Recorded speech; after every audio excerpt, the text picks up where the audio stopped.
పరిగిలోని శ్రీ వెంకటేశ్వర స్వామి బ్రహ్మోత్సవాలను విజయవంతం చేయాలని Parigi MLA doctor T Rammohan Reddy కోరారు. సోమవారం పరిగి వెంకటేశ్వర ఆలయంలో ఈవో శ్రీనివాసులు ఆధ్వర్యంలో సన్నాహక సమావేశం నిర్వహించారు. స్థానిక సిద్ధాంతి పార్థసారథి పంతులు ఆధ్వర్యంలో కమిటీ ఏర్పాటు చేసుకుని బ్రహ్మోత్సవాలను విజయవంతం చేయాల్సిందిగా నిర్ణయించారు. వచ్చే నెలలో జరిగే ఈ బ్రహ్మోత్సవాలు అంగరంగ వైభవంగా నిర్వహిస్తామని, అందరూ సమిష్టిగా పనిచేసి బ్రహ్మోత్సవాలను విజయవంతం చేయాలని ఆయన కోరారు.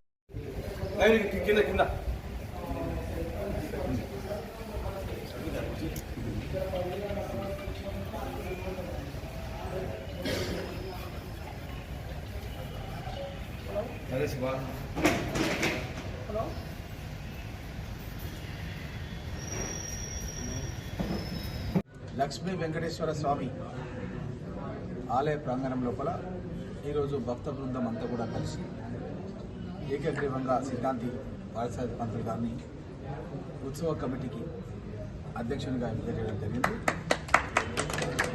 అదేవిధంగా ఈ కార్యక్రమం లోపల నూతనంగా ఈవోగా మనకు శ్రీనివాసులు అపాయింట్ అయ్యి, అదేవిధంగా మధు ఇన్స్పెక్టర్ తను కూడా ఈ కార్యక్రమంలో హాజరై వీళ్ళంతా కూడా మన ఎండోమెంట్ డిపార్ట్మెంట్ శాఖ అధికారులు.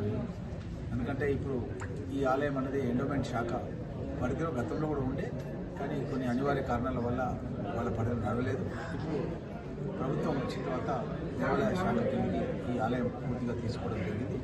కాబట్టి భవిష్యత్తులో కూడా భక్తులందరూ కూడా ఏదైతే హుండీలో కానుకలు కానీ ఏవి కానీ ఇస్తే కూడా రసీదు కూడా తీసుకొని మీరు హుండీలో కూడా దాంట్లో వేసి ఈ యొక్క ఆలయ అభివృద్ధి గురించి కృషి చేయాలని చెప్పి ఉన్నటువంటి భక్త బృందం కూడా కోరుతూ బ్రహ్మోత్సవాలను మార్చ్ 18, 19, 20 ఈ 3 రోజులు బ్రహ్మోత్సవాల కార్యక్రమం ఘనంగా చేయాలని చెప్పి ఈరోజు భక్త బృందం అంతా కూడా ఏకగ్రీవంగా తీర్మానం చేశారు. సో ఈ బ్రహ్మోత్సవాలకు గతంలో ఎంతోమంది మన పరిగి పట్టణ ప్రజలు, పుర ప్రముఖులు, వర్తకులు, వ్యాపారులు అందరూ కూడా సహకరించేవారు. వారందరికీ కూడా ఒక కమిటీలాగా తయారై అందరూ కూడా వెళ్ళి ప్రతి సంవత్సరం ఏ విధంగా అయితే చేస్తారు. ఎందుకంటే అది ఆనవాయితీగా వస్తున్నటువంటి ఆచారాలు. కొంతమంది వాళ్ళు దైవ భక్తితో వాళ్ళు ఆలయానికి కానుకలు చేస్తారు. వాళ్ళందరూ అడగడం అనేది మన బాధ్యత, కమిటీ బాధ్యత. కాబట్టి అందరూ కూడా వెళ్ళి వాళ్ళను కూడా వాళ్ళ దేవాలయ అభివృద్ధి గురించి ఇక్కడ ఉన్నటువంటి కమిటీ సభ్యులంతా కూడా కృషి చేయాలని చెప్పి మిమ్మల్ని అందరూ కూడా కోరుకుంటూ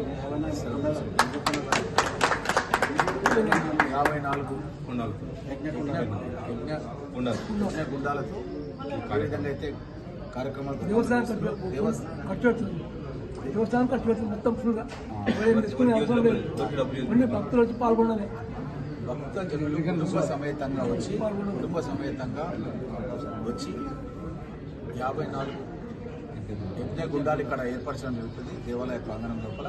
కాబట్టి మీరందరూ కూడా ఎవరికి ఎలాంటి రుసుము లేకుండా ఈ యొక్క పవిత్ర కార్యాలయం లోపల అందరూ కూడా పాల్గొనాలని చెప్పి కోరుతున్నాను.